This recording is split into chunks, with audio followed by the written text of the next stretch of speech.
Ang Pilipinas ang merong pinakamahabang selebrasyon ng Pasko. Di ba? Pansin niyo yun, sa buong mundo. Sa buong mundo, ang Pilipinas ang merong pinakamahabang celebration ng Pasko. Isipin mo, pagpasok pa lang ng September, sumisilip na si Jose Marichan. Di ba? Pagpasok ng October, sa mga malls, maririnig mo na yung mga Christmas song. Pagdating ng November, may exchange gift na. Kahit yung nabunot mo, hindi mo naman kilala. But of course, pagdating ng December, kaliwat kanan na yung Christmas party, kainan dito, kainan doon. Anyway, wala namang problema kung tayo mga Pilipino mag-celebrate ng ganong kahaba. Kasi hanggang January yan, extended eh. Pansin niyo ba yun? Diba? Pansin niyo ba yun? So, wala namang problema if we are going to celebrate Christmas ng ganong kahaba. September hanggang January. Kaya lang, ang nagiging problema is this. Maraming Christians o maraming nagse-celebrate ng Christmas, they really don't know the reason why celebrating Christmas. Pansin niyo ba yun? Pero in fact, magtanong ka sa labas, tanongin mo kung bakit, what is Christmas? Ang isasagot sa'yo, iba-iba. Merong Christmas is about giving. Kaya pagkawas Pasko, uso yung bigayan. Di ba?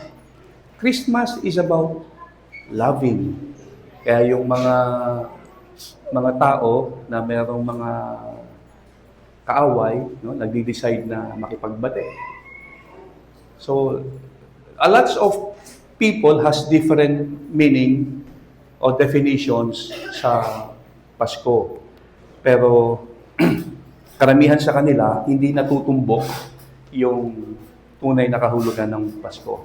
Now, since meron tayong ongoing series ng Clearing the Confusion, tama? So this morning,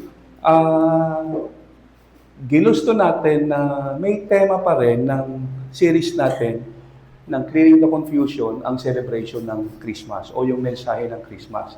So this morning, ang ating pag-uusapan is understanding Christmas through the lens of grace. Okay? Mag-pray muna tayo before we continue. Father, we thank you so much, Lord, sa umagang ito. Thank you for this time na binigay niyo po sa aming lahat. Today, Lord, ay aalalahanin po namin na minsan isang araw isinilang ang tagapagligtas. And dalangin po namin, Lord, maging malinaw sa amin ang selebrasyon na ito, why we celebrate Christmas. At huwag namin pong hindi makita yung real meaning of the birth of Christ. And this morning, Lord, we ask the Holy Spirit to please teach and guide us in all truth. Ito ang aming dalangin sa ngalan po ni Jesus. Amen and amen.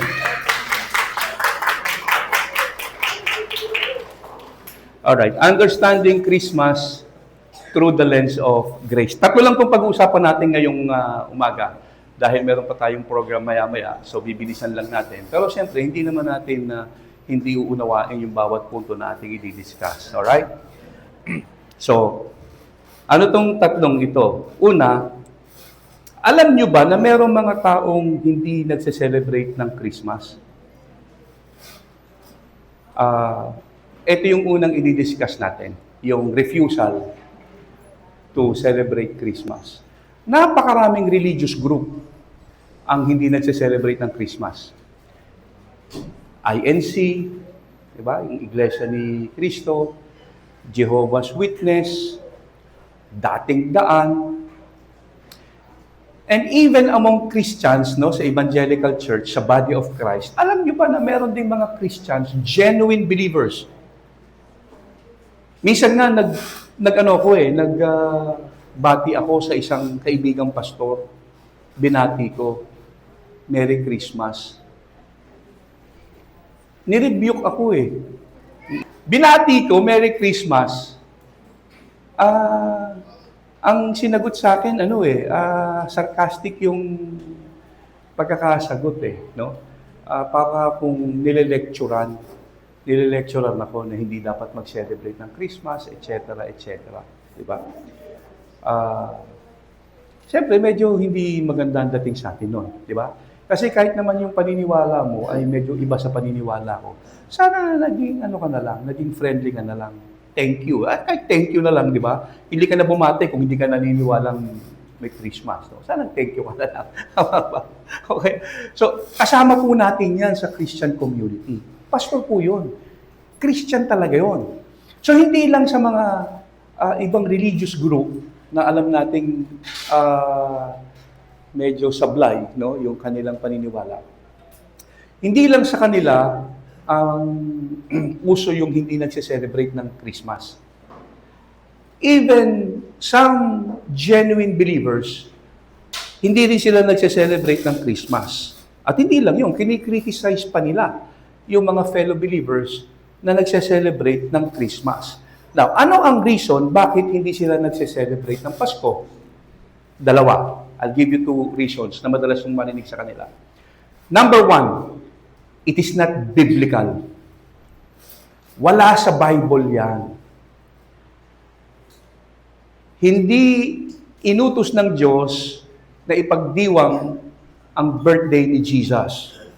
Pangalawa, wala kayong mababasa na ang mga disciples, the original apostles, even the early church, wala kayong makikita a single verse na sila ay nag-celebrate ng Pasko.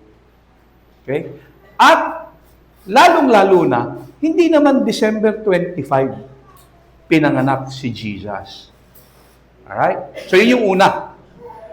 Reason why they don't celebrate Christmas is because hindi biblical yan.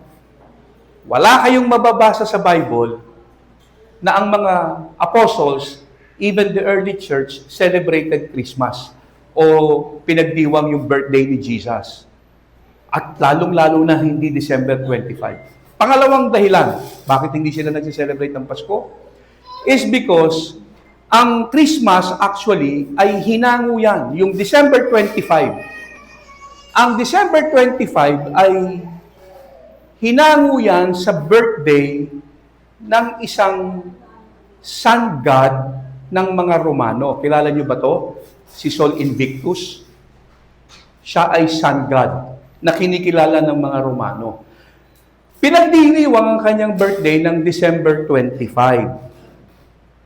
Kaya ang sabi ng mga critics sa atin, bakit natin ipagdiriwang ang December 25 samantalang ang origin ng selebrasyong yan ng Pasko ay hinango sa isang sun god. Nung maging Kristiyano ang emperor ng Rome, si Emperor Constantine. Okay? At doon na nagsimula dahil niyakap na nila ang Christianity, nagkaroon na ng paniniwala na ipagdiwang na rin natin ang kaarawan ni Jesus. And isinabay doon sa December 25. So, kung ang December 25 ay birthday celebration ng sun god ng mga Romano na si Sol Invictus, at diyan hinango yung Christmas na birthday ni Jesus, why celebrate? Kaya marami sa kanila hindi nagse-celebrate ng Pasko. Now, this morning, i-clear natin yung confusion. Ready na kayo mga kapatid? Unahin natin yung hindi biblical, yung celebration ni Jesus. Now, wala tayong argumento. Hindi natin i-deny, wala tayong mababasa in the Bible na inutos ng Diyos na ipag-celebrate yung birthday ni Jesus. At wala ka ring mababasa sa Bible yung mga apostles, no, na nag-post ng Happy Birthday Jesus in Heaven. Okay? Puso kasi ngayon yun, ano? Yung mga namatay ng yumao nating mga Happy Birthday in Heaven, Mama. Wala tayong mababasa in the Bible na yung mga apostles and the early church celebrated the birthday of Jesus. Totoo po yun. Wala tayong makikitang ganon. Pero ang tanong is this, meron ka rin bang mababasa na ipinagbabawal ang pag-celebrate ng birthday ni Jesus? Wala rin naman. So kung ang sinasabi mo, wala kang mababasa na inuutos sa Bible na mag-celebrate ng birthday ni Jesus, ang tanong din, may mababasa ka rin ba na ipinagbabawal yung celebration ng birthday ni Jesus? Wala rin naman. Tama ba mga kapatid? Alam niyo kung ano nakakatawa sa mga taong ito na ayaw mag-celebrate ng Christmas? Alam niyo ano nakakatawa sa kanila? Ang nakakatawa sa kanila is this. Ayaw nilang mag-celebrate ng Christmas, pero pag sinabi sa kanila ng kanilang mga boss, meron tayong Christmas bonus. Tuwang-tuwa naman. At wala na rin silang pakialam kung biblical o hindi yung Christmas bonus. Wala na silang pakialam doon. You see, they don't celebrate, ayaw nila ng Christmas celebration, pero tumatanggap sila ng Christmas compensation. Now, ito lang ang sa akin. Kung hindi ka naniniwala na ipagdiwang ang Pasko, huwag ka na rin tatanggap ng Christmas bonus. Kasi kaya nagbibigay ng Christmas bonus ang mga kumpanya, kasi sa paniniwala, birthday ni Jesus, celebrate natin. Eh, hindi ka naman naniniwala na dapat ipag-celebrate ang Christmas. Huwag kang tatanggap ng bonus. Eh, kaso hindi eh. Pag binanggit nung boss, meron tayong Christmas bonus. Wala na silang pakialam kung biblical yun o hindi. Okay? Ang importante sa kanila, yung bonus. So, ayaw nila ng Christmas celebration, pero pagdating sa Christmas compensation, gustong-gusto nila. Now, ito lang ang sa akin eh.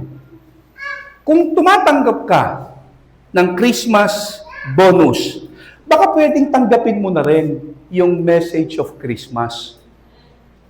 Tama ba? Kasi ang message of Christmas is this, itong sabi ng Bible, the Word became flesh and made His dwelling among us. Ito yung pinagdiriwang natin eh. Sino ba yung Word na binabanggit dyan who became flesh? Itong sabi ng Bible. In the beginning was the Word was with God, and the Word was God. Ang pinagdiriwang natin, ang Diyos nagkatawang tao. He made His dwelling with us. Yun yung mensahe ng Pasko. Ipinanganak ang tagapagligtas. At yung tagapagligtas niyan, walang iba kung hindi ang mismong Diyos na lumikha ng sangkalangitan at sangkalupaan. Amen ba mga kapatid? Amen. So what we celebrate at Christmas is the incarnation of Christ. Tanong, masama bang ipagdiwang at alalahanin yung pagparito ng anak ng Diyos? Siyempre, ang sagot nila dyan, siyempre hindi. Hindi naman masamang ipagdiwang yan.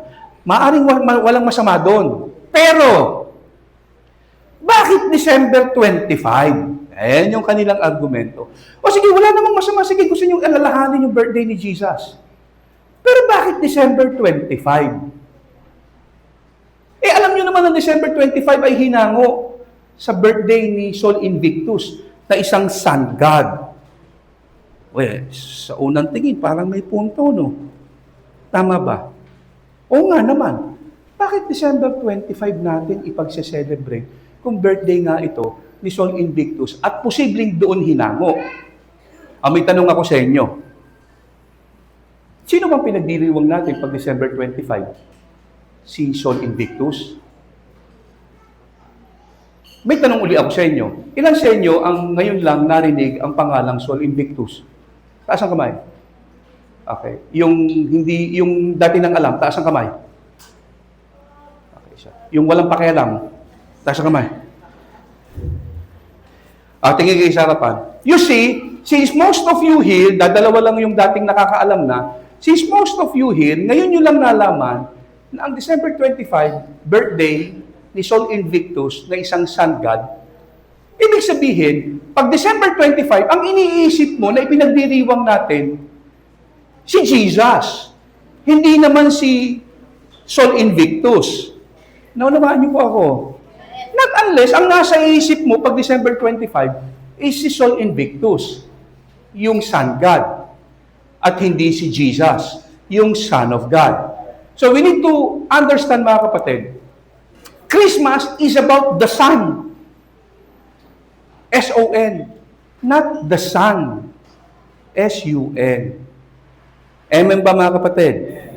Ang sinaselebrate natin, hindi yung Diyos-Diyosan ng mga paganong Romano. Ang sinaselebrate natin, yung pagkakatawang tao ng anak ng Diyos. Christmas is about the sun, S-O-N, and not the sun. Now, unless ang nasa isip mo pagka Pasko is the sun god. Now, what about yung mismong December 25? Ang tanong, masama ba kung gawin natin siya talagang December 25? Kasi wala na tayo magagawa dun eh. Namulat na lang, hindi naman natin pinagbutuhan yan eh. Namulat na lang tayo, nandiyan na yan eh. Tama ba? Di ba? Wala naman tayo nung pinagdesisyonan nila yan eh. Na December 25 gawin eh. Di ba? Oh. Pero ang tanong is this, andiyan na yan eh. December 25. Pangit naman kung gagawin mo magse-celebrate ka mag-isa. Sige, para hindi tayo pag-isipan nila, gawin natin December 27. Eh di kayo lang yun. Okay? kayo lang yung nag-celebrate. Ang pangit naman nun, di ba? So, nandiyan na yan. Ang tanong na lang is this, may issue ba talaga doon? Alam nyo, kung tatanungin, the issue is not actually, pag December 25, the issue is not actually remembering Christ on December 25. The issue is forgetting Christ while celebrating. Tama? Kasi pag Pasko, sa totoo lang, daming party, kaliwat kanan yung kainan. Tapos pag tiningnan mo mga Christmas decoration, ito nakakalungkot. Pag Pasko, sabi ko nga sa inyo, September pa lang, nagsisimula ng tumugtog ang mga Christmas song sa mga mall eh. At ang dami na rin Christmas decoration sa mall, sa bahay. Ito kasi nakakalungkot. Pagka ganitong occasion, parang walang bakas ni Jesus na makikita. Ang makikita mo sa mga decoration, Christmas tree. Oh, hindi ko sinasabing, okay. Christmas tree, thank you pala kay Sister Rose, tsaka kay Joanne, sila yung nag-ano nito. Ang problema sa mga decorations pag Christmas tree makikita mo, reindeer makikita mo, si Santa Claus makikita mo, mga parol makikita mo. Pero si baby Jesus, nandun sa gilid, nakatagilid. Okay? Isipin mo, nasa gilid na nga lang, nakatagilid pa. Ang punto ko is this. Ito ang punto ko. Ang problema, pag nagse-celebrate tayo ng December 25, is not actually the date. The issue is not remembering Him on December 25. The issue is celebrating but forgetting the celebrant. Diba? Naalala niyo yung isang kwento na parati kong sineshare pag ganitong okasyon? Yung mag-asawang nagpabinyag. Pagkatapos, pagdating nila sa simbahan, bago sila dumating ng simbahan, busy sila sa mga handa, ano yung iahanda, tapos sino yung mga ninong, sino yung mga ninang. Busy sila. Pagdating sa simbahan, nung tawagin na yung mga magpapabinyag, pagpunta ng mga bata doon, nung mga magulang, dala-dala yung mga anak, sabi nung mag-asawa magpapabinyag, nasa si Junior? Akala ko hawak mo. naiwan sa bahay. You see, hindi nila nakalimutan yung listahan ng pagkain, ihahanda, kung sino yung ninong, sino yung ninang. Pero yung bibinyagan na iwan, ganyan din ang nangyayari pag Pasko. Hindi nakakalimutan yung ihahanda sa Noche Buena, yung ibibiling regalo sa mga inaanak, kay ninong, kay hinang. Hindi nakakalimutan. Pero yung mismong celebrant, si Jesus, yun ang nalilimutan. Kaya, the issue is not actually celebrating Christmas on December 25.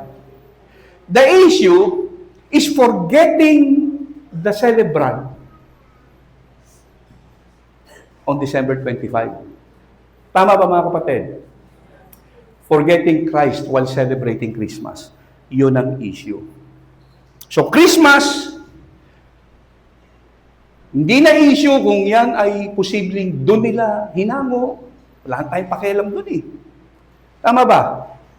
Kasi unang-una, hindi naman yung paganong sun god ang sineselebrate natin, kundi si Jesus. Amen? Agree? O, dito na kayo.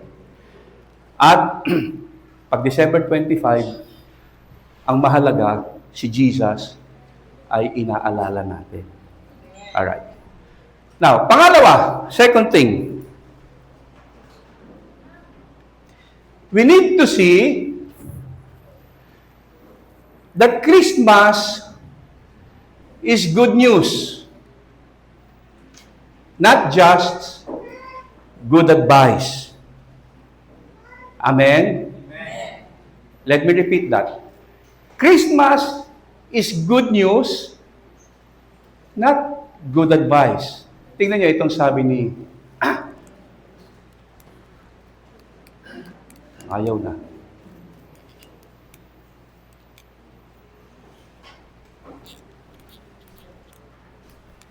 Ayan. Sabi ng angel in Luke chapter 2 verse 10, the angel said to them, "Be not afraid. I bring you good news that will cause great joy for all the people." The angel said, "I bring you good news." Everybody say good news. Good news. Louder please. Good news. The gospel simply means good news, right? Yun ang ibig sabihin ng gospel. Now, sabi ng angel, "I bring you good news." Alam niyo kung bakit ko ang isinama tong point na to na ang Christmas is about good news, not just good advice. Alam niyo kung bakit? Kasi sa church, majority ng mga churches, more often than not, ang maririnig nating preaching is good advice, not good news. Alam niyo ba kung anong kaibahan ng good news sa good advice? Ang good advice tells you what to do. Ang good news tells you what has been done. Yun ang kaibahan. Good advice, bibigyan ka ng instruction kung ano yung mga dapat mong gawin. Good news, ibinabalita sa'yo kung ano yung nangyari. At maganda ang nangyari, kaya nga good. Tama? Alam niyo ang problema ngayon in most churches, hindi naman sa nag-criticize ako.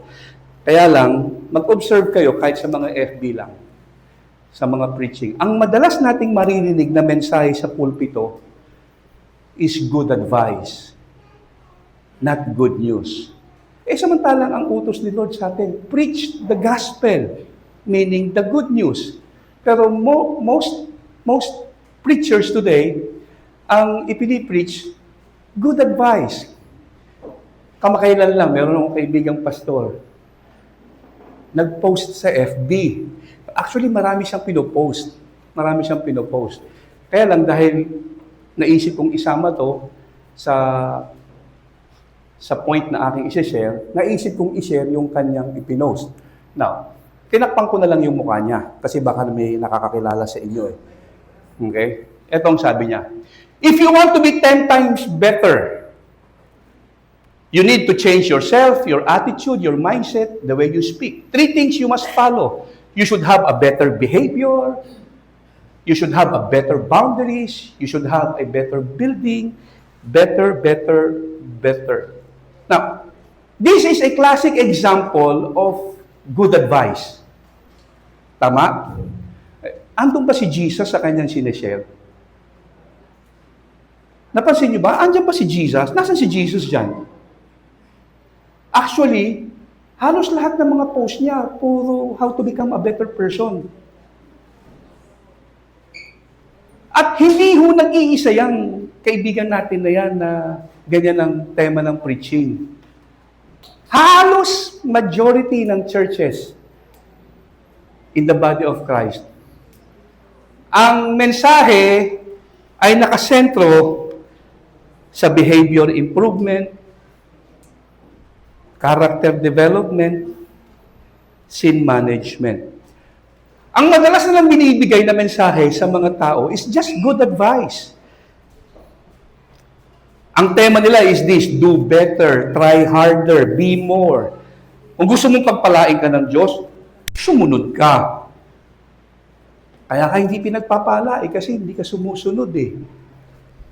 So yun yung tema parate. Do good. Be a better person. Now, may pangit ba yung ganung mensahe? May masama ba ron?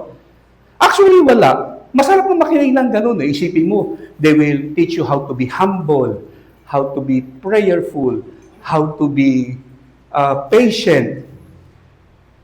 Do good. Do better. Be more. Lahat yung maganda eh.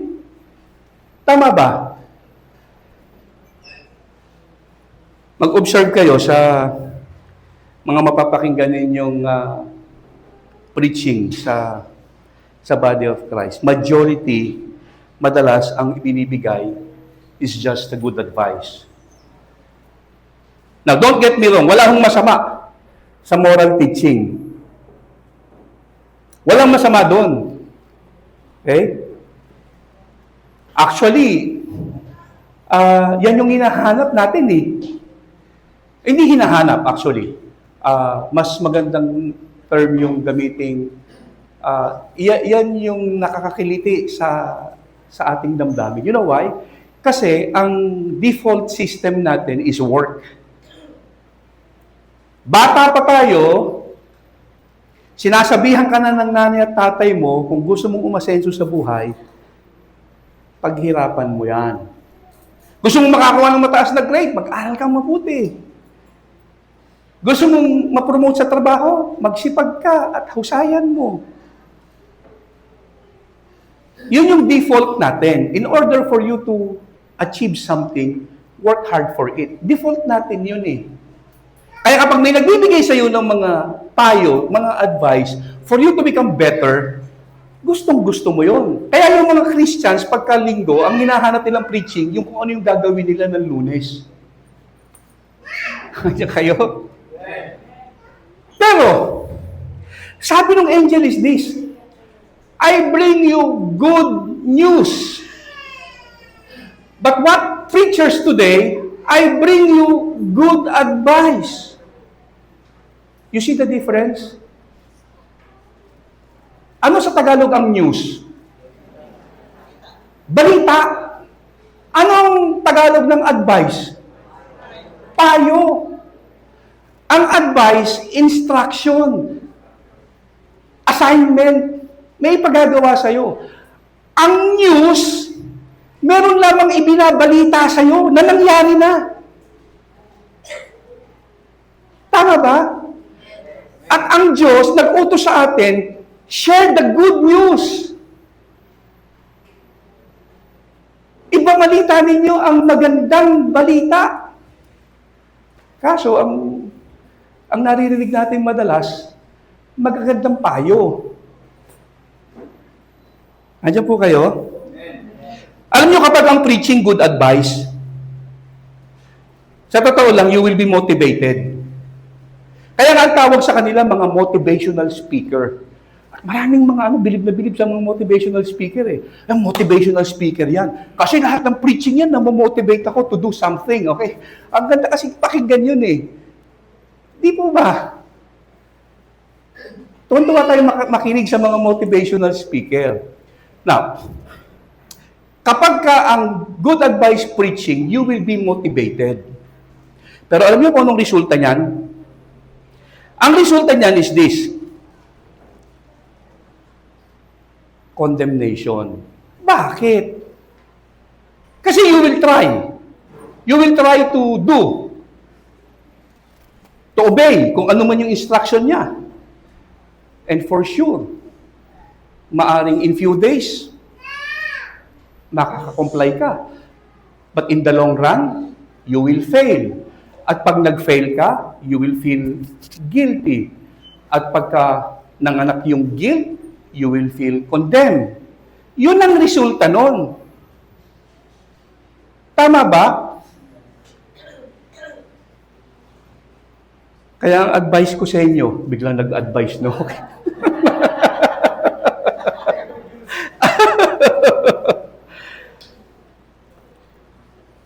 Ang advice ko sa inyo, stop listening to good advice preaching. And start looking doon sa mga preaching na good news ang dating. Kasi yun ang command ni Lord. Share the good news. Preach the gospel. And the gospel is good news. Preach the gospel. Hindi sinabi ni Lord na give them good advice. Andiyan po tayo. May kausap po ba ako? Parang wala akong kausap eh. Alam niyo kung ano ang resulta kapag ang napapakinggan mo is good news? Eto, you will receive assurance, security, yung anxiety mawawala. And most of all, you will experience freedom. Amen ba? Amen. Kaya dapat mag-shift na tayo from preaching good advice to preaching good news. Alam niyo, pag nasanay kayo ng nakikinig ng good news at na-familiarize ka na in listening the gospel, the good news, pag nakinig ka sa isang preacher, 5 minuto pa lang yung naririnig mo, alam mo na if this preacher is preaching good news or just giving a good advice. Andiyan po kayo. Madali namang malaman eh. Bigyan ko kayo ng tip. If the message points to you, not on Jesus, that is good advice. Kapag ang mensahe nakasentro sa iyo at yung mga bagay na dapat mong gawin para matuwa naman si Lord sa iyo, that is just good advice.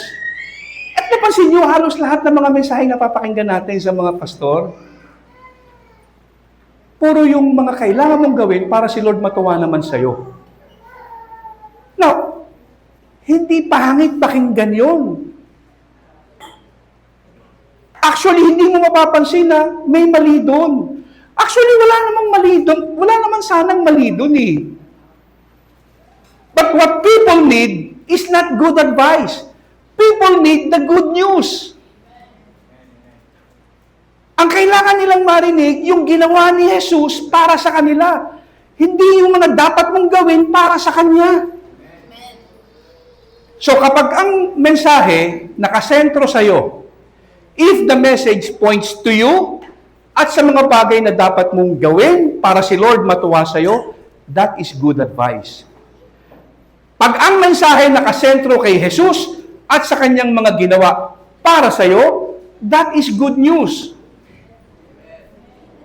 Tama? Ngayon, kapag nasanay ka ng makinig ng good news at makikinig ka uli sa ibang mga pastor, 5 minuto ka palang nakaupo. In fact, wala pa nga 5 minuto.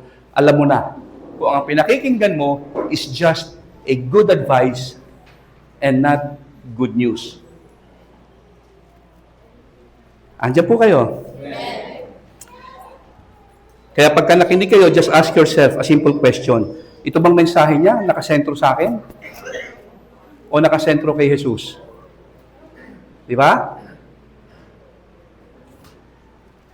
Now, so una, Christmas is about the Son, S-O-N, not the Son, S-U-N. Pangalawa, Christmas is about the good news, not just good advice. Pangatlo, last but not least, etong pinakamaganda.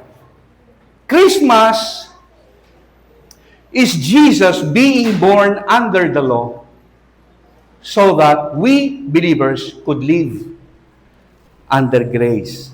Etong sabi ng Bible in Galatians 4. In Galatians chapter 4, etong sabi ng Scripture.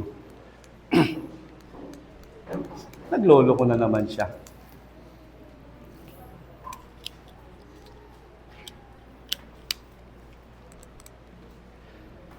Galatians 4:4. But when the set time had fully come, God sent forth His Son, born of a woman, born under the law. Noong si Jesus ipinanganak, He was born under the law. Kaya pag nagbasa kayo ng Bible, huwag niyong isipin na ang New Covenant nagsimula sa Matthew. Okay? Kasi ang Bible kasi divided into two covenants. Di ba? Pag binasa mo, Old Testament, New Testament. Kailan nagsisimula ang New Testament? Pag binuksan mo yung Matthew. Di ba? Yun yung dividing line eh. Natapos yung Old Testament sa Malachi. Sa Malakay. After ng Malakay, merong blank page. The New Testament. And then, anong unang makikita mo? Matthew. So, iniisip mo ngayon, ang New Testament, New Covenant, nag-start in the book of Matthew. Pero, hindi po talaga doon nagsimula ang New Testament. Kasi si Jesus, nung nabuhay siya, He was born under the law. Kaya yung Matthew hanggang book of John, hindi po yun New Testament. Nagsimula ang New Testament nung si Jesus ay namatay sa cross. Right? So, the entire time na si Jesus ay nabuhay sa mundong ito, He was living under the law. For what reason? So that we, believers, could live under grace. Bakit? Kasi ang ginawa ni Jesus, sinunod niya lahat ng requirements ng kautusan. Ito sabi ng Bible, listen to this. Do not think, Matthew 5:17, do not think I have come to abolish the law or the prophets. I have not come to abolish them, but to fulfill them. Sabi ni Lord, I have come not to abolish, but to fulfill. Jesus is the only person on this planet who was able to obey all the requirements of the law. Lahat ng utos sa kautusan, 613, hindi lang po yung 10 utos. 613, all the requirements of the law, fulfill ni Jesus lahat yon. Na bakit niya kailangan gawin yon? So that lahat ng sasampalataya sa Kanya could live under grace. Kaya itong sabi ng Bible in John chapter 1, verse 17, the law was given to Moses, grace and truth came through Jesus Christ. He was born under the law so that we as believers, hindi na tayo kailangang mamuhay under it, but under grace. Alam niyo ba kung ano ang benefit living under grace? Maraming Christians hindi nakaka-appreciate dito eh. Let me give you yung difference. Alam niyo ba, ang blessing under the law is conditional? Everybody say conditional. Conditional. O tanong, ang gusto mo ba, blessing mo, conditional? Ang blessing under the law is conditional. Ang blessing under grace is positional. Everybody say positional. Positional. Now, ano mas maganda sa dalawa? Tingnan nyo Under the law, para ikaw ay pagpalain ng Diyos, kailangan mong sumunod. Deuteronomy 28, verse 1, hanggang sa mga sumusunod, itong sabi ng Bible. If you obey, then you will be blessed. And by the way, alam nyo kung ano yung sinasabi dyan ng Book of Deuteronomy na kailangan nilang sundin? All the law. Everybody say all. Louder please. At alam nyo kung ilan yon? 613 laws. Hindi ho yung 10, hindi 10 commandments lang. 613. Itong sabi ng Deuteronomy. If you obey all, you can review it, Deuteronomy 28:1. If you obey all the commandments of the law, you will be blessed. Everybody say all. Ang tanong, can you obey all? Maaring makapag-obey ka 90% kung ikaw talaga ay magsusumikap. Pero itong problema, sabi ni James, if you miss one, isa lang yung maging kasalanan mo, na-disobey mo na lahat. So you break one of the law, you break all of the law. So paano ka ngayon pagpapalain under the law if hindi mo ma-obey lahat? Bali wala din. Tama ba? Now, under grace, ang blessing mo is this. In Christ, you are already blessed. Diba? Mahirap kung pagpalain sa kautusan. Mahirap. Actually, talagang parang imposible. Bakit? Kasi you need to obey all the requirements of the law. If you obey all the law, God will bless you. At itong malungkot, if you will not obey, God will curse you. Ang problema, maraming Christians, no? Hindi nila alam na yung paniniwala nila is under the law. Ilan sa inyong mga kakilala ang nasa isip nila, kaya ka hindi pinagpapala kasi hindi ka sumusunod. Sumunod ka para pagpalain ka ng Diyos. Ilan sa mga kakilala nyo ang nasa ganoong pananaw ang kanilang paniniwala? Kahit sa mga simpleng preaching lang, di ba? Gusto nyo pagpalain? Pag nagtanong ng ganon, gusto nyo pagpalain? Alam mo na kasunod nun eh. Kung gusto nyo pagpalain, gawin mo to. Gawin mo yan. Unaware sila, ang kanilang itinuturo, yung nasa kabilang side, nasa kautusan. Tayo ay nasa ilalim ng biyaya. Kaya nga sabi ng Bible, si Jesus, He came to earth to live under the law so that we could live under grace. At maniwala ka't hindi, you are no longer under the law. Sabi ng Bible in Romans chapter 6, we are not under law, but under grace. Stop living under the law kasi hindi naman tayo dun eh. We are living under grace. Jesus was born under the law so that we could live under grace. At ang blessing natin under grace is not conditional. Hindi ka pinagpapala ng Diyos dahil mabait ka. Mabait lang talaga siya, kaya ka pinagpapala. Tama ba? Yun ang kaibahan. Under the law, gusto mong pagpalain, sumunod ka. Yun ang nasa kautusan. Tama yun. Tama naman yun eh. If you obey, God will bless you. Tama naman yun. Pero tama yun doon sa panahon ng kautusan. Eh, nasaan panahon ka ba? Nasa grace ka. Kaya lang maraming Christians, wala naman sila sa law. Ang pinamumuhay nila, dito sa grace, law pa rin. Mali. Mali po yun. Maraming Christians are living under grace like a Jew. Alam niyo ba yun? Maraming Christians who are under grace but living like a Jew. Ang malungkot pa niyan, sa mga churches nila, meron pa mga decoration na talagang hudyong-hudyong dating eh. Meron pa silang lampstand. Meron kayo nakitang ganon? yung lampstand, yung 7. Tapos meron pang Ark of the Covenant. Sabi ko, ano nangyari? Andiyan po tayo. Now, don't get me wrong, wag niyong sabihin, pastor naman, napaka critical naman masyado. Hindi eh. I am just trying to protect you. Andiyan po kayo? Sapagkat believers are not under the law.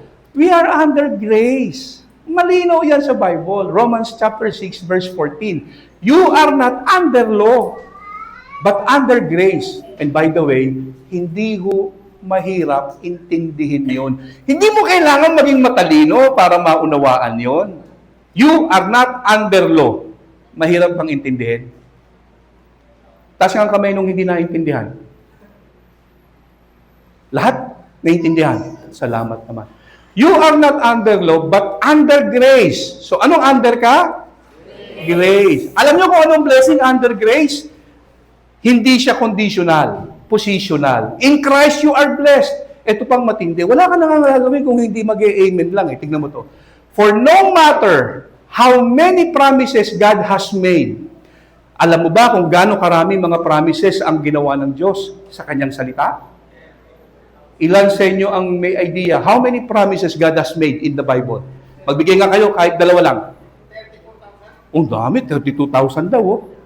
Okay. Magbigay kayo kahit 2 lang. Ano yung una? Salamat. Ang galing. Okay. You see, Bible tells us, no matter how many promises God has made, look at this. They are yes. In Christ. Tanong, are you in Christ? Yes. Taas nga ang kamay na kay Kristo. Bible tells us, recipient ka ng lahat ng blessings ni Lord. Andiyan po tayo. Yes. No, I'm not preaching prosperity gospel. Okay? Hindi tayo sang-ayon doon. Pero hindi naman tayo sang-ayon sa poverty gospel. Ano ba gusto nyo? Prosperity o poverty gospel? Kalungkot may mga Christian gusto poverty gospel eh. Yung gusto nila, naghihirap ka. No, this is not prosperity gospel. This is the gospel. Andiyan po tayo. Binabasa ko lang naman eh. Hindi ko naman diba? Binasa ko lang. No matter how many promises God has made. Tagalogin natin. Gaano mang karami ang mga ipinangako ng Diyos. They are yes. In Christ. So, if you are in Christ, all the promises of God, beneficiary ka. Under the Old Testament, you want to be blessed? Obey. If you don't obey, curse.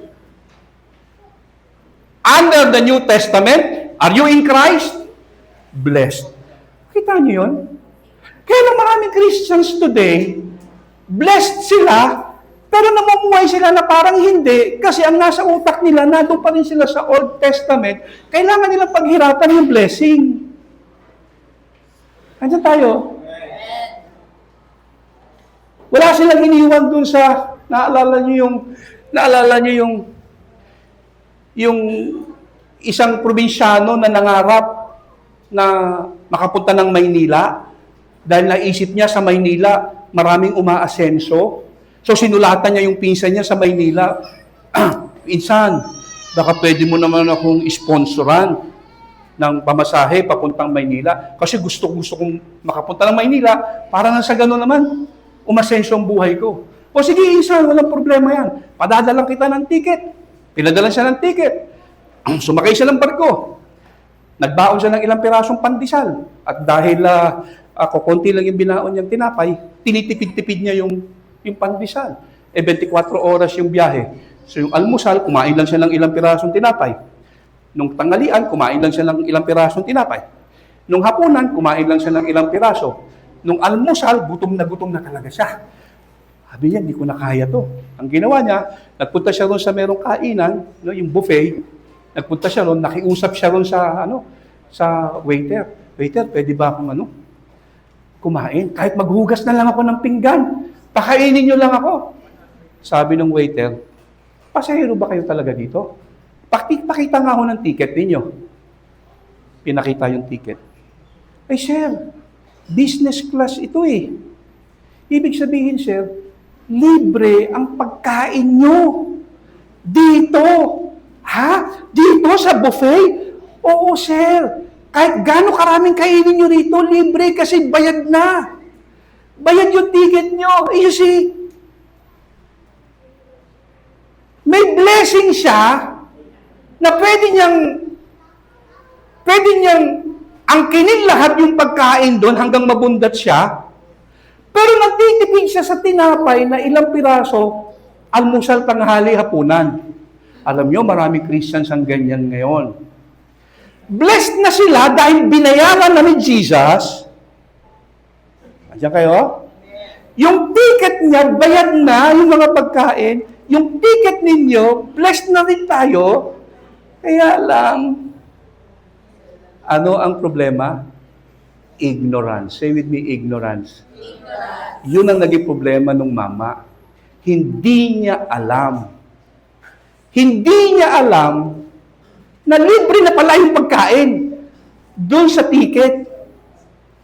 Tingay sa harapan. Maraming Christians ngayon, hindi rin alam na yung blessing niya hindi na conditional. Positional. Ayaw niyo pa rin? O sige, conditional pa rin tayo. Ayaw niyo ng positional eh. Andiyan po kayo? No matter how many promises God has made, they are yes in Christ. Binabasa ko lang po, kahit kayo na umintindi. Ang gusto nyo, tingnan nyo sa mga Bible ninyo, yan po ang nakasulat. So, i-recap ko lang mga kapatid. Ang kaibahan living under the law and living under grace is this. Under the law, performance-based ang blessing. You need to perform. Gusto mong pagpalain ka, pagtrabahuhan mo. Parang sweldo, di ba? Ang sweldo, pagtrabahuhan mo muna, tsaka ka babayaran. Andiyan po tayo? Ang sweldo, pagtatrabahuhan mo muna, and then, babayaran ka. Ang grace, hindi mo pagtatrabahuhan, bibigyan ka. Kaya nga, anong ibig sabihin ng grace? Unmerited favor. Undeserved favor. Ibig sabihin, hindi mo pinaghirapan. Kung ikaw nagtatrabaho mula Lunes hanggang Linggo, pagdating ng kinsenas at katapusan, binayaran ka, hindi grace yun. Ang tawag doon, sweldo. Binayaran ka. Pero, kung ikaw naman, wala kang ginagawa, nasa bahay ka lang mula Lunes hanggang Linggo. Nood ka lang ng YouTube, ng Netflix. Pagdating ng kinsenas, katapusan, abay tumanggap ka. Ang tawag doon, grace. Hindi mo pinaghirapan eh. Andiyan pa tayo? Kaya lang maraming Christians ang gusto pinaghihirapan yung blessing nila, no? Eh, kung yan ang gusto mo, wala akong magagawa. Yan ang gusto mo eh. Now, listen mga kapatid. When Jesus died on the cross, lahat ng mga kailangan natin, He provided for us. Forgiveness, the gift of the Holy Spirit, everything you need, binigay niya. And you don't need to work for it. Pero bakit ganun yung ginagawa ng maraming Christians today? Simply because yung mga nagsishare, ganun yung naituro din sa kanila, kaya everybody is trying to work hard for their blessing. Amen? Amen. So, we celebrate Christmas because, number one, it is about the Son of God. Not the Son God. Okay? Amen ba? Amen. And it doesn't matter kung December 25 o hindi pinanganak si Jesus, sapagkat the issue is not celebrating Christmas, or the issue is not remembering Christ on December 25. The issue is forgetting Christ while celebrating. Kaya huwag natin pagtalunan. kung dapat ba o hindi. Eh kung si Kristo naman ang nasa isip mo, okay lang yon. Tama ba? And Jesus Christ was born